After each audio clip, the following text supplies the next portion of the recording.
Pas akuzave se një person ka dhënë 500 euro rushfet për sigurimin e votave për Partinë Demokratike në Lushnjë, ka reaguar sot ish kryetari i Partisë Demokratike Dega Lushnjë dhe kandidati për deputet Eduard Sharka me anë të një deklarate publike në rrjetet sociale.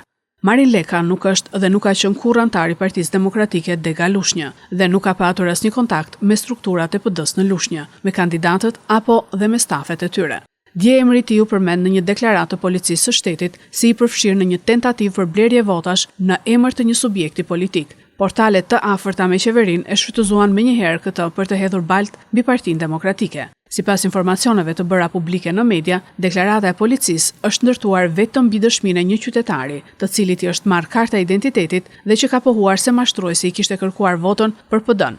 Sipas Sharkës, kjo nuk është drejtësi, kjo është një manovër e ulët për manipulim dhe typnaj politike e qëllimshme në një moment kritik për mazhorancën. Deklarata vazhdon me akuza ndaj strukturave të Partisë Socialiste dhe drejtueses së saj në Fier, Belinda Ballukut, ku përmenden shpenzimet mbi 500.000 euro të harxuara në dreka e darka me gradhe pensionist. Dhuratat, premtimet dhe presionet nga njerëzit e afërt me zëvendës kryeministren të organizuara në shkelje flagrante të ligjit dhe mbi 20 zyra elektorale ku ka 6 muaj që paguhet në të zezë qeraja dhe personat që i mbajnë hapur.